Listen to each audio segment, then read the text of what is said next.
हालिम, तो उसने तुम्हें घर पर बुलाया डिनर पे? कार में बैठते ही दातन ने छूटते ही पूछा। तालिया इत्मीनान से बैठी और दरवाज़ा बंद करके सीट बेल्ट पहनने लगी। कैसे न बुलाता, मुझे पता था वान फतेह ने मुझे घास नहीं डालनी और अशर ठहरा खुश इखलाक मुझे हर्ट देख के मदावा करने डिनर पे बुलाएगा। सब प्लान के मुताबिक हो रहा है। हैट उतार के उसने पिछली सीट पे डाला।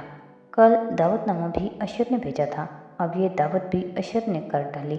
ये तुम में इतनी दिलचस्पी क्यों ले रहा है? दातन कार में बैठते हुए थोड़ी खटकी थी। क्योंकि मैं उसकी बहन के कारोबार के लिए मुनाफा बख्श साबित हो सकती हूँ। अशर जैसे सियासतदानों को ग्लैमरस बीवी की तलाश होती है जिसकी वजह से वो मज़ीद पॉपुलर हो जाएं। उसे लड़कियों की क्या कमी है दातन? वो सिर्फ अपनी बहन के लिए कर रहा है ये। वो शाने उछवा के बेनियाजी से बोली तो दातन खामोश हो गई। फातेह मुझे ताशा कहता है। ये ताशा कौन है? वो खिड़की से बाहर देखते हुए सोच में डूबी बोली थी। तुम्हारे पास एक शनाख्ती कार्ड साशा के नाम का है ना? कितनी दफ़ा बताऊँ मोटी मुर्गी? उसने साशा नहीं कहा, ताशा कहा। मैंने उस दिन एक विजन देखा था कि एडम और मैं किसी ताशा के ख़जाने को तलाश कर रहे हैं। कोई ख़जाना है दातन, और कोई ताशा की नज़म जिससे मुझे वो ख़जाना ढूंढना है। तो फिर इंतज़ार करो, तुम्हारे ख्वाब तुम्हें रास्ता दिखा ही देंगे। फ़िलहाल डिनर का सोचो। राइट। वो सर झटक के सीधी हुई और गहरी सांस अंदर उतारी। जब हमारे पास आज रात तक का वक्त है, डिनर पे मुझे इसरा के सामने नकली पेंटिंग की असलियत खोलनी है और इस शख्स का पर्दा भी चाक करना है जो इसरा को धोखा दे रहा है। वो कौन है? उसको हमने शाम से पहले ढूंढना है। यहाँ से राइट ले लो, हमें अभी गैलरी की तरफ जाना है, वक्त नहीं है। वो संजीदगी से बोली और साथ में छोटा आईना निकाल के चेहरे के सामने किए लिपस्टिक गहरी करने लगी। वापस पार्लियामेंट हाउस के बाहर आओ तो पार्किंग में कार खड़ी थी और दरवाज़ा खुला था। अंदर बैठा फातेह मोबाइल पे मेल्स चेक कर रहा था और गालिबन अशर का इंतज़ार भी। अशर पार्किंग के सिरे पे खड़ा रमली की बात तवज्जो से सुन रहा था। तमाम मालूमात इकट्ठी की हैं। वो वाकई इतनी ही अमीर है जितनी नज़र आती है। वो दबे दबे जोर से बता रहा था। चंद मारूफ कंपनीज में उसके शेयर्स हैं।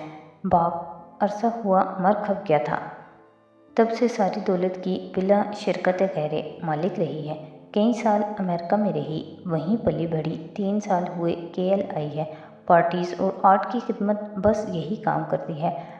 रिकॉर्ड बिल्कुल साफ है, एक चालान तक नहीं हुआ आज तक। फिर वो ठहरा। अशर जो मुस्कुरा के सुन रहा था उसके वक्फे पे कदरे बदमज़ा हुआ। तुम्हारी टोन से लगता है कि तुम मगर कहने वाले हो। नहीं सॉरी, मगर मैं ये सोच रहा था कि जिसका भी बैकग्राउंड डेटा इकट्ठा करो उसके दामन का कोई ना कोई धब्बा ज़रूर मिल जाता है। एक पार्किंग टिकट ही सही, ड्रिंक ड्राइविंग का एक एक्सीडेंट ही सही, मगर ये लड़की बिल्कुल साफ़ है, कुछ ज़्यादा ही साफ़ है। बहुत से लोग साफ़ होते हैं रमली, बेकार की बातें न सोचा करो। वो उकता के बोला और कार की तरफ बढ़ गया। अंदर बैठे ही वो कदरे दृष्टि से फातेह से मुखातिब हुआ। वो काका के लिए बहुत मुनाफा बख्श डोनर साबित हो सकती है। भाई आपको उसको थोड़ा सा वक्त देना चाहिए था। वो जो ऐनक नाक पे जमाए मोबाइल देख रहा था उसी तरह सर झुकाए बोला। काका का बहाना न करो ऐश, तुम्हें वो लड़की पसंद आ गई है इसलिए तुम उस पर जितना चाहे वक्त ज़ाया करो, मैं तुम्हें कुछ नहीं कहूँगा। अशर ने फ़ौरन सामने बैठे ड्राइवर और एटम को देखा और फिर बरहम सी खामोशी से खिड़की से बाहर देखने लगा। कोलालमपुर की वो चौड़ी सड़क दरख्तों से घिरी थी। दोनों इतराफ में 2-3 मंजिला ऊंची लकड़ी की इमारतें बनी थीं। किसी ज़माने में ये घर थे, मगर अब उनको तराश फाश के बाद आर्ट गैलरीज, रेस्टोरेंट्स और डिज़ाइनर शॉप्स में ढाल दिया गया था। सरसब्ज दरख्तों के पस मंज़र में भूरी लकड़ी की ऊंची शॉप्स बहुत भली मालूम होती थी। इसरा की आर्ट गैलरी भी उनके वस्त में खड़ी थी। गैलरी के बिल्कुल सामने सड़क पे एक पुलिस कार आ रुकी। दरवाजे खुले और अंदर से वो दोनों बाहर निकली। तालिया ने फ्रांसीसी जोड़ा और सन ग्लासेस पहन रखी थीं। होंठों पे भूरी लिपस्टिक लगाए, स्याह कोट पहने वो सख्त गीर सी ऑफिसर मालूम होती थी, जबकि दातन पुलिस के यूनिफॉर्म में मलबूस थी। तालिया एतमाद से आगे चलती, माथे पे बाल डाले गैलरी के मुकाबिल शॉप में दाखिल हुई, जो एक कपड़ों का बुटीक था। साशा कमाल, एएसपी रॉयल मलेशिया पुलिस। वो बीच कार्ड लहराती रिसेप्शन पे आई और एक कोनी काउंटर पे रखी। और ये इंस्पेक्टर सोफिया हैं, संजीदा खुश्क अंदाज में दातन का तारुफ करवाया। काउंटर वाला लड़का सीधा खड़ा हो गया। जी ऑफिसर, क्या हुआ? दीरो में एक कत्ल हो गया है, हाई प्रोफाइल। मुझे तुम्हारी सीसीटीवी रिकॉर्ड देखना है, क्रोफर से कहकर उसने हाथ जलाया और झुक के काउंटर की मॉनिटर स्क्रीन अपनी जानिब मोड़ी। क्या हो रहा है? मैनेजर सामने से चलता आया तो दोनों पुलिस ऑफिसर्स ने गर्दन मोड़ के उसे देखा। मैनेजर नाखुश लगता था, कभी उनको देखता, कभी ग्राहकों को जो मुड़ मुड़ के उसी तरफ देख रहे थे। तालिया उसे नज़रअंदाज करके वापस लड़के की तरफ मुड़ी। सोफिया तमाम अमले से पूछताछ करेगी, तुम मुझे कल की फुटेजेस निकाल के दो, तहकुम से वो बोली, मगर इससे पहले कि लड़का कंप्यूटर पे झुकता, मैनेजर सर पे पहुंच चुका था। उसके चेहरे पे नागवारी थी। वारंट है आपके पास? आपके ख्याल में मैं वारंट के लिए कोर्ट के चक्कर लगाती रहूं और कातिलों को भाग जाने दूं? कौन सा कत्ल हुआ है यहाँ? कमाल है, हमें खबर भी नहीं हुई। फिर दुआ करो कि तुम्हारे अमले का ताल्लुक ना निकल आए जुर्म से, वरना सारे ज़माने को खबर हो जाएगी। फुटेजेस निकालो यार, क्या कर रहे हो? लड़के को झड़का तो वो फौरन बोर्ड पे बटन दबाने लगा। मैनेजर ने चुभती हुई आंखों से बारी बारी दोनों का जायजा लिया। कौन से थाने से हैं आप? तन एचएस ली पुलिस स्टेशन। पीछे खड़ी दातन रूखे अंदाज में बोली थी। अच्छा, मेरा कज़न भी वहाँ काम करता है, कभी आपका जिक्र नहीं किया उसने। साशा कमाल साहिबा, क्या नाम है आपके कज़न का? वो पुरस्कून रही, बेनियाज और उकताई हुई। नसरुल्ला पत्रा, सब इंस्पेक्टर है। तालिया ने बेजारी से कुछ कहने के लिए लब खोले कि दातन तालिया के बराबर आई। नसरुल्ला पेत्रा को 2 साल पहले कार एक्सीडेंट में फौत नहीं हो चुका? उसकी रूह ने आकर, अगर तुम्हें मैडम के बारे में खबर नहीं थी तो हम क्या कर सकते हैं? सिया मोटी औरत उसे घूर कर चबा चबा के कहती। 2-3 कदम मजीद आगे आई तो मैनेजर के तासुरात बदले, वो पीछे हटा। अगर तुम जैसे माइसोनिस्ट मर्द औरतों को वर्दी में बर्दाश्त नहीं कर सकते और चाहते हों कि हमारे थाने फ़ोन करो तो मिलाओ फ़ोन। अच्छा है, आज सारा दिन पुलिस की गाड़ियाँ तुम्हारे स्टोर के बाहर खड़ी रहें ताकि ग्राहक इधर आने की जहमत ना करें। मोटी एक एक हरूफ तफीस से अदा करती घूरते हुए आगे आ रही थी और मैनेजर पीछे हट रहा था।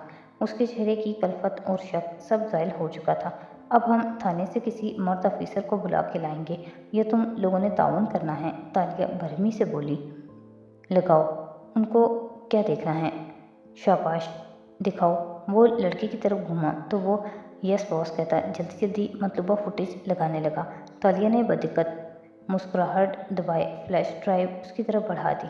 बाहर पुलिस कार में बैठते ही वो दातन की तरफ घूमी थी। तुम्हें कैसे पता कि उसका कज़न मर चुका है? दातन ने जवाब में शाहाना बेनियाजी से कंधे उचकाए। मैं किरदार में खुद को अच्छे से ढालती हूँ तालिया। जिस थाने की ऑफिसर का रोल कर रही हूँ उसके 20 साल का रिकॉर्ड मेरे ज़राखेज़ जहन में महफूज होता है। एक एक शख्स का नाम, एक एक केस का नंबर। वाओ दातन, वो बेहद मुतासिर होकर बोली। मैं कितनी इम्प्रेस्ड हूँ तुम सोच नहीं सकती। इतनी ज़हीन और बाकमाल गिरफ्टर का साथ मेरे लिए कितने फ़ख्र की बात है। काश मैं भी तुम जितनी ज़हीन होती। आखिर में अफसोस से बोली तो दातन के स्याह गालों में सुर्खी घुली। वो शर्माने के साथ हैरान भी हुई। सच? हरगिज़ नहीं, वो चटक के बोली, क्योंकि मुझे अच्छी तरह मालूम है कि तुम जब भी पुलिस वाली का रोल करती हो तो कान में लगे उस आले से उसके कान से टुकड़ा खींच निकाला। हर वक्त अपनी पुलिस वाली दोस्त से ऑनलाइन रब्ते में रहती हो ताकि इधर कोई किसी का नाम ले, उधर तुम्हारी दोस्त तुम्हें कान में खबर कर दे। आला उसकी मुट्ठी में पटका, लेकिन दातन ज़रा भी शर्मिंदा न हुई। ये भी आर्ट की एक किस्म है और इसे शॉर्टकट कहते हैं। दातन ने अफसोस से उसे देखा और कार स्टार्ट की। दिल दुखाने वालों का क़यामत के दिन अलग से हिसाब होगा तालिया। इससे पहले दुनिया की आधी आबादी का खाना खा जाने वालों का होगा। संजीदगी से कहते हुए उसने लैपटॉप खोला और फ्लैश اس میں لگائی، اسکرین ذرا سیدھی کی اور گردن جھکا کے غور سے دیکھا۔ مسز اسرا نے کہا تھا کہ میرے آنے سے پہلے عرب شیخ نے آ کر پینٹنگ ان کو دی۔ یہ دیکھو، یہ میں جا رہی ہوں شاپ میں۔ وہ ویڈیو کو پیچھے کر کے دیکھ رہی تھی جو اسٹور کے بیرونی کمرے سے لی گئی تھی، اور اس میں گیلری میں جاتے لوگ صاف دکھائی دے رہے تھے کیونکہ اسٹور اور گیلری آمنے سامنے تھے۔ اوہ، یہ ہے وہ عرب شیخ جس نے مسز اسرا کو پینٹنگ دی۔ اس کے گارڈز پینٹنگ کا باکس اٹھا کے اندر لے جا رہے ہیں۔ اسے پہچانتی ہو؟ اس نے اسکرین کا رخ داتن کی طرف موڑا۔ اس نے ڈرائیو کرتے ہوئے ایک نظر ڈالی۔ نہیں، کون ہے یہ؟ یہ نوفل ہے، شیخ جاسم کا ملازم جس سے ہم نے پینٹنگ چرائی تھی، مگر یہاں تو یہ بڑے اچھے کپڑے جوتے پہن کر آیا ہے، ڈیزائنر گلاسز۔ واؤ، شیخ بننے کی اداکاری کر رہا ہے۔ تمہیں اس کی ابھی تک شکل یاد ہے؟ جواب میں تالیہ نے ایک سلگتی نظر اس پہ ڈالی۔ بدقسمتی سے میرا زرخیز دماغ 20 سال پہلے تھانے کا ریکارڈ تو اپنے اندر محفوظ نہیں رکھتا، مگر 1.5 سال پہلے چوری کی گئی پینٹنگ سے متعلقہ گھر کی تمام معلومات یاد ہیں مجھے۔ یہ نوفل ہی ہے، اس کی پوری چھان بین کی تھی ہم نے، یعنی اس نے شیخ بن کے پینٹنگ مفت میں دے دی، عطیے کے طور پہ۔ اگر پیسے کمانا مقصد نہیں تو پھر کیا ہے؟ دشمنی، کیونکہ جب نیلامی پہ اسرا پینٹنگ بیچے گی اور وہاں خریدار نے ماہرین کو بلا کے اسے چیک کروایا اور میڈیا کے سامنے یہ بات کھل گئی کہ پینٹنگ نکلی ہے، تو اسرا مشکل میں پڑ جائے گی۔ پچھلے 10 سال سے بچی ایک پینٹنگ کا آؤٹ ہوگا، مقدمے، اسکینڈل، تو ہم ان کی مدد کیوں کر رہے ہیں؟ یہ ان کا معاملہ ہے، ہمارا اس سے کیا لینا دینا؟ میں وان فاتح کو اس طرح ہرٹ ہوتے نہیں دیکھ سکتی، بس میں نہیں دیکھ سکتی۔ اس نے اسکرین آہستہ سے فولڈ کی۔ یہ جو کوئی بھی ہے، اس کا مقصد وان فاتح سے دشمنی نکالنا ہے، نہ کہ اسرا سے۔ داتن نے ڈرائیو کرتے کرتے ایک گہری نظر اس پہ ڈالی۔ وہ سیاستدان ہے، اور وہ بھی شادی شدہ، 2 بچوں کا باپ۔ تمہیں اس کی فکر نہیں کرنی چاہیے تالیہ۔ سیاستدان بہت رلاتے ہیں اچھے دل کی لڑکیوں کو۔ 3، اس کے بچے 3 تھے۔ وہ باہر دیکھ رہی تھی، آنکھوں میں کرچیاں سی چبھنے لگی تھیں۔ کیا واقعی مجھے اس سے محبت ہونے لگی ہے؟ خیر، آج رات تم کیا کرو گی؟ اس نے آنکھیں رگڑیں اور ونڈ اسکرین کے پار دیکھتے ہوئے مسکرائی جہاں بارش کے اب سورج جھانکنے لگا تھا۔ میں آج ڈنر ٹیبل پہ وان فاتح کو بتاؤں گی کہ میرا ٹیلنٹ کیا ہے۔ ایک عزم ان چمکدار آنکھوں میں جھلملانے لگا تھا۔ آنسو خاموش ہو گئے تھے۔ شہر کے دوسرے حصے میں وان فاتح کی کار ایک عمارت کے سامنے رکی تو اشر، جو اس گفتگو کے بعد سے اب تک خاموش ہی تھا، نکلنے سے پہلے اچٹتے انداز میں اسے دیکھ کر بولا، آپ اندر نہیں چلیں گے؟ ارادہ بدل دیا ہے، آفس جاؤں گا۔ وہ سر جھکائے ابھی تک موبائل دیکھ رہا تھا۔ شاید آپ اس گیدرنگ کے لیے اوائڈ کر رہے ہیں کیونکہ یہاں سب آپ سے استعفے کی بابت سوال کریں گے۔ میرا خیال ہے آبنگ، اب وہ وقت آ ہی گیا ہے جب آپ اپنے استعفے کا اعلان بہادری کے ساتھ کر ہی ڈالیں۔ اس کے لہجے میں برہمی اور خفگی کا عنصر نمایاں تھا۔ فاتح نے نظر نہیں اٹھائی اور وہ کار سے نکل گیا۔ عثمان، اس نے بلا کر سر اٹھا کے ڈرائیور پولیٹیکل سیکرٹری کو دیکھا۔ ذیشان کی ہدا کے ساتھ شام کے انٹرویو کا وقت رکھو، وہ کافی دن سے کہہ رہی تھی۔ اوکے سر، مگر ذیشان تو ہمارا مخالف اخبار ہے، وہ تذبذب سے بولا۔ ملائیشیا میں آدھے اخبارات حکومت اور آدھے اپوزیشن کی سیاسی جماعتوں کے ہوتے تھے، ایک کا سچ جانبدار ہوتا تھا تو ایک کا جھوٹ۔ مجھے سیاست نہ سکھاؤ، جو کہا ہے وہ کرو، وہ جذبات سے عاری لہجے میں بولا تو عثمان خاموش ہو گیا۔ ایڈم ہلکا سا کھنگارا۔ سر، میں آج کا دن آف لے سکتا ہوں، 2-3 گھنٹے کا؟ میرا ایک دوست شور، کار سے نکل جاؤ۔ موبائل پہ لگے فاتح نے ہاتھ جھلا کے کہا، گویا مزید اپنے مطالعے میں خلل برداشت نہ کر پا رہا ہو۔ ایڈم اگلے ہی پل باہر تھا۔ اندر اشر عمارت کی لفٹ کی طرف بڑھتا فون کان سے لگائے مسکراتے ہوئے کہہ رہا تھا، آپ کو برا تو نہیں لگا؟ کاکا، ایک ڈنر کا بوجھ ڈال دیا میں نے آپ پہ۔ برا کیوں لگے گا ایش؟ میں ہر رات کسی ڈنر کی میزبان یا مہمان بننے کی عادی ہوں، اور اگر وہ 2 پینٹنگز بھی خرید لے اور اپنے جیسے 2-3 آرٹ کلیکٹر کو لے آئے تو بہت فائدہ ہو سکتا ہے۔ وہ حساب کتاب کر کے کہہ رہی تھی، اور میں جانتی ہوں کہ تم اس میں دلچسپی لے رہے ہو، اس لیے مجھے بھی اب اس میں دلچسپی محسوس ہونے لگی ہے۔ اچھا، اتنا شور کیوں ہے آپ کے پیچھے؟ वो मुस्कुराहट दबा के बोला था, चैरिटी इवेंट पे आई हुई हूँ एक यतीम खाने में, शाम को वक्त से पहुँच जाना। अच्छा, फातेह ने तो मुझे कोई उम्मीद नहीं, मगर उसे भी आने पे मजबूर करना। इसरा ने फ़ोन रखा और मुस्कुरा के पीछे खड़े लोगों की तरफ मुतवज्जह हुई जो उसी का इंतज़ार कर रहे थे। वो माले तर्ज की लंबी कमीज़ और स्कर्ट पे ऊपर दुपट्टा सर पे लिए हुए थी। एक ऊंची इमारत के दालान में वो खड़ी थी। सामने सीढ़ियाँ थीं जहाँ से उनको ऊपर जाना था। इस तरफ साथ चलते अफराद आगे बढ़े तो वो मुस्कुरा के उनकी बात सुनती। नंगे पैर जीने चढ़ने लगी। दाएं बाएं मुतमईन मुंतज़मीन थे चंद मर्द और ख़वातीन जो उसे वक्फे से इवेंट के बारे में आगाह कर रहे थे। फोटोग्राफर्स भी साथ ही ऊपर चढ़ रहे थे। वो ऊपरी जीने पे आई ही थी कि जाने किस तरफ से एक बच्चा भागता हुआ उसकी तरफ आया। उसकी रंगत स्याह और आंखें नीली थीं। इसरा ने उसे नहीं देखा। वो मुस्कुरा के मुंतजिम की बात सुन रही थी कि उस बच्चे ने उसका हाथ सख्ती से पकड़ा। वो चौंकी, मगर फिर मुस्कुरा के ज़रा झुकी ताकि आहिस्ता से अपना हाथ निकाल ले। ध्यान रखना, खबरदार रहना। वो उसके करीब होके उसकी आंखों में देख के गुर्राया था। इसरा की मुस्कुराहट गायब हुई। दीगर अफराद फ़ौरन उस तरफ बढ़े ताकि उसको इसरा से अलग कर सकें, मगर वो उसका हाथ जकड़े उसकी आंखों में बिना पलक झपके देखे जा रहा था और बिना पलक झपके गुर्राहट के साथ कहता गया, एक चोर है और वो शिकारबाजों में से है। उसको अपनी ज़िंदगी में मत दाखिल होने देना। वो आएगी और तुम्हारे शोहर को तुम्हारी दुनिया से दूर ले जाएगी। वो मगर एक शख्स ने उसे बाजू से खींच लिया तो उसका हाथ इसरा के हाथ से छूट गया।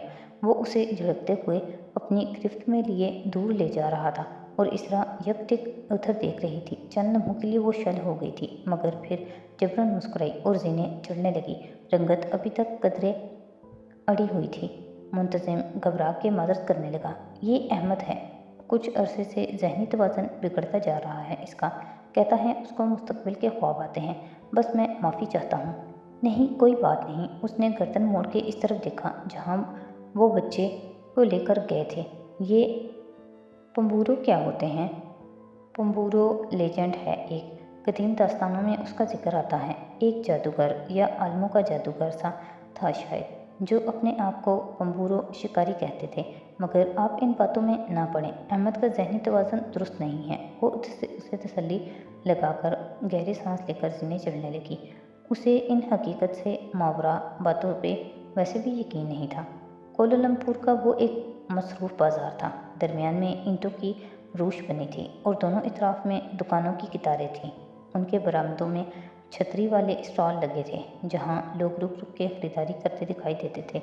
ऐसे में एक रेस्टोरेंट के अंदर दरमियानी मेज़ पे एडम बैठा दिखाई दे रहा था। सामने एक क्रियो कट वाला नौजवान था जिसे वो ममनूइयत से कह रहा था, शुक्रिया, तुमने मेरे लिए वक्त निकाला। कोई बात नहीं, मैं तो फ़ौज से छुट्टी पे आया हुआ था। पिछले ही हफ्ते रैंक बढ़ा है। तुम सुनाओ, तुम क्या करते हो? उसके अंदाज में बेनियाजी थी। वो शाहाना अंदाज में बाएं बाजू कुर्सी के पीछे किए बैठा था। वो रुका। मैं एक आदमी का बॉडी मैन हूँ, चंद दिन के लिए। व्हाट? Body man? उसे अफसोस हुआ। अगर तुम्हें दमा न होता तो तुम फौज में तरक्की करते, बहुत मेरे बराबर पहुंच चुके होते। फिर नौजवान चुप हो गया तो वो हल्का सा मुस्कुराया। नसर, मैं तुमसे कभी जेलिस नहीं हूँगा, बेफिक्र रहो। अगर अल्लाह ने मेरे दोस्त को वो कामयाबियाँ दे दी हैं जो मैं हासिल नहीं करना चाहता था तो मुझे हसद नहीं करना चाहिए। अल्लाह सबका बराबर का होता है, मेरा भी है। मैं मेहनत करूँगा तो मुझे भी कामयाबियाँ मिलेंगी। हाँ, ये तो है। नसर ने कान खुजाते हुए सर को खान दिया। फिर वो दोनों इधर उधर की बातें करने लगे। क्री पफ आ गए तो वो उसने इंसाफ करने लगा। एक बात बताओ, मुझे एक उलझन है। बिलाकर एडम मुद्दे पे आया। नौजवान पफ खाते हुए गौर से उसको देखने लगा।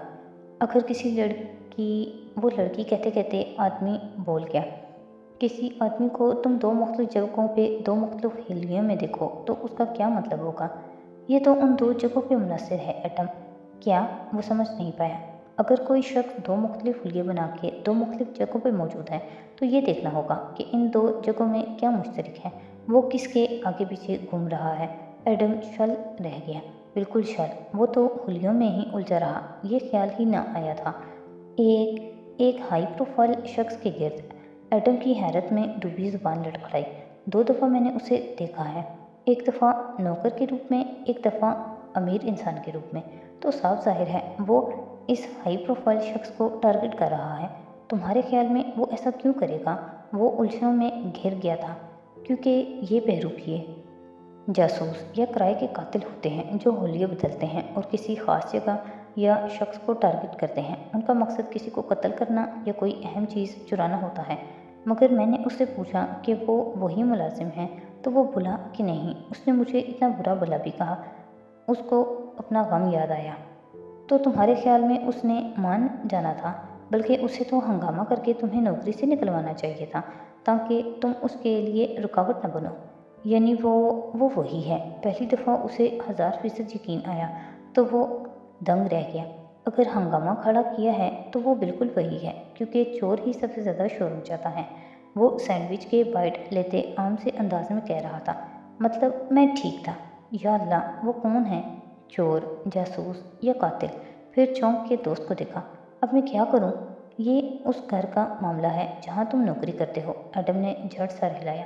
اور کسی نے تمہاری بات کا یقین نہیں کیا؟ ایڈم نے نفی میں گردن دائیں بائیں ہلائی۔ جہاں تم اس کو ملازم بنے دیکھا تھا وہاں جاؤ اور ادھر کے مالکوں سے اس کے بارے میں معلومات لو، پھر اپنے مالک کے پاس ثبوت سمیت جاؤ۔ 1 منٹ، کہاں جا رہے ہو؟ کھانا تو کھا لو۔ وہ اسے یوں اٹھتے دیکھ کے حیران ہوا، مگر ایڈم نے جلدی سے آگے بڑھ کر اس کا کندھا تھپکا۔ تھینک یو بولا، جب سے چند نوٹ نکال کے گلاس تلے رکھے اور باہر بھاگا۔ اس کی ساری دنیا میں بھونچال آ گیا تھا۔ کرائے کے قاتل، جاسوس یا چوری کی بجائے یہی خیال پریشان کرنے کے لیے کافی تھا۔ ابھی دوپہر پوری طرح نہیں ڈھلی تھی، مگر اس سڑک پہ بنی مہنگی اور برانڈڈ شاپس کی ساری بتیاں جل اٹھی تھیں۔ ایسے میں وہ اٹھی گردن کے ساتھ کونی پہ پرس ٹانگے ایک بڑے اسٹور کے سامنے آ رکی۔ سبز فراک اور چھوٹا سفید منی کوٹ پہنے، وہ آنکھوں پہ بڑے بڑے سیاہ گلاسز لگائے ہوئے تھی، گردن مغرور امیر زاویوں کی طرح کڑا رکھی تھی۔ ایک ہاتھ میں ملک شیک تھا اور دوسرے میں موبائل جس پہ وہ پیغام دیکھ رہی تھی۔ جو تم نے کہا تھا میں نے کر دیا حالم، مولیا کا پیغام جگمگا رہا تھا۔ گڈ، اب کوشش کرنا کہ مجھے تم بالکل یاد نہ ہو۔ جواب دے کر فوراً رکھا تو دوسرا موبائل بجنے لگا۔ اس نے کان سے لگایا، داتن، مولیا نے کام کر دیا ہے۔ گڈ، تم کہاں ہو؟ میں مسز اسرا کے لیے کوئی قیمتی تحفہ لینے آئی ہوں جو میری شان کے عین مطابق ہو۔ جیسے میں اس بات پہ یقین کر لوں گی، اس نے منہ بنا کے کہا تو تالیہ نے شانے اچکائے اور فون پرس میں ڈال دیا، پھر اعتماد سے اندر چلی آئی۔